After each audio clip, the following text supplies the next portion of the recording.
Hello बच्चों, JMS 2025 24 जनवरी morning shift का paper है। 24 जनवरी। देखो, कह रहा है कि एक 1 मोल ऑक्टाहेड्रल कॉम्प्लेक्स लिया है जिसका फॉर्मूला दिया है CONH3 होल 5 और Cl3। इसके 3 मोल आयंस बनते हैं जब इसको वो डिसोशिएट किया जाता है, डिसोल्यूशन जब होता है तो। फिर कह रहा है कि 1 mole of same complex excess of AgNO3 के साथ रिएक्ट करता है तो 2 मोल AgCl देता है। तो इसको जरा समझते हैं। तो इसका स्ट्रक्चर क्या होगा ये हमसे पूछा है। अब आप एक काम करो, पहले तो इस पूरे को बनाओ। क्या हुआ?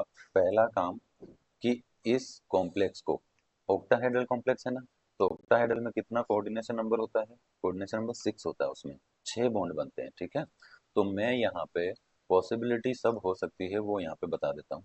जैसे समझो, अगर मैंने 5 NH3 रखे तो अब मुझे क्लोरीन एक ही रखना है क्योंकि टोटल कोऑर्डिनेशन नंबर कितनी होनी चाहिए? 6। तो ये हो गया 5 + 1 6। अब देखो, लेकिन उसने जो कॉम्प्लेक्स का फॉर्मूला दिया उसमें क्लोरीन 3 है, तो बाकी के बचे हुए क्लोरीन बाहर लेंगे। समझे? तो अब वो कह रहा है कि अगर इस कॉम्प्लेक्स को मैं ये 4 ऑप्शन दे रखे हैं, इनमें से किसी भी एक टाइप से लिखूं। जैसे देखो, पहले में 2 क्लोरीन बाहर थे, एक अंदर था। एक में 2 क्लोरीन बाहर है और एक NH3 भी बाहर है, लेकिन फिर ये तो कोऑर्डिनेशन नंबर 6 नहीं हो रही ना। तो सेकंड ऑप्शन तो वैसे इनकरेक्ट होगा कि कोऑर्डिनेशन नंबर 6 हो ही नहीं रहे, उसने बोला ऑक्टाहेड्रल है। तो यहाँ सेकंड ऑप्शन में देखो, 4 अमोनिया है, NH3 है और एक Cl है। इस वजह से इसका जो कोऑर्डिनेशन नंबर है वो 5 ही हुआ। और जबकि उसने ऑक्टाहेड्रल बोला है तो कोऑर्डिनेशन नंबर 6 होना चाहिए, तो सेकंड ऑप्शन को तो वैसे ही हटा दो यहाँ से। तो इसमें हमें पहले वाले में कोऑर्डिनेशन नंबर 6 दिख रही है, दूसरे में 5 दिख रही है, तो इसको तो हटा दो। तीसरे में कोऑर्डिनेशन नंबर 6 तो है, लेकिन यहाँ क्लोरीन एक ही बाहर है। अब पॉइंट क्या है, उसने हमसे ये भी बोला कि इसके आयन बनाएंगे तो 3 आयन बनने चाहिए, 3 आयन बनने चाहिए। तो 3 आयन कैसे बनेंगे? 3 आयन बनते हैं नेगेटिव और पॉजिटिव। अब ये पूरा जो कॉम्प्लेक्स है ना, ये पूरा कॉम्प्लेक्स पॉजिटिवली चार्ज्ड रहेगा, जबकि जो क्लोरीन है वो नेगेटिवली चार्ज्ड रहेगा। अब आप सोचो, अगर मैं यहाँ पे 2 पॉजिटिव लगा दूं तो इधर 2 जो क्लोरीन है वो माइनस के फॉर्म में जाएंगे, तो एक आयन ये बना और 2 आयन ये हो गए। यानी 1 + 2 अगर हम बोले तो टोटल आयन कितने हो गए? 3 आयन।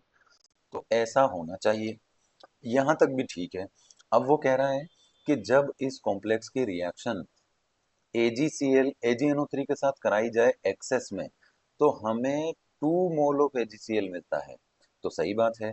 देखो, ये Ag जो यहाँ आपको दिख रहा है, ये करेगा रिएक्शन Cl के साथ, और ये उसी Cl के साथ बॉन्डिंग करेगा जो कॉम्प्लेक्स के बाहर है। जो एक इसके जो आप कह रहे हैं, ये स्क्वायर ब्रैकेट के बाहर जो क्लोरीन है, उसी क्लोरीन के साथ Ag रिएक्ट कर पाता है, अंदर वाले क्लोरीन के साथ वो रिएक्ट नहीं कर पाता। इसका मतलब हमारा तो ऑप्शन फर्स्ट ही सबसे करेक्ट रहेगा।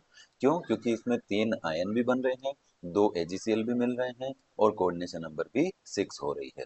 ओके, तो आपका आंसर होगा फर्स्ट। Thank you. इसका आंसर फर्स्ट होगा।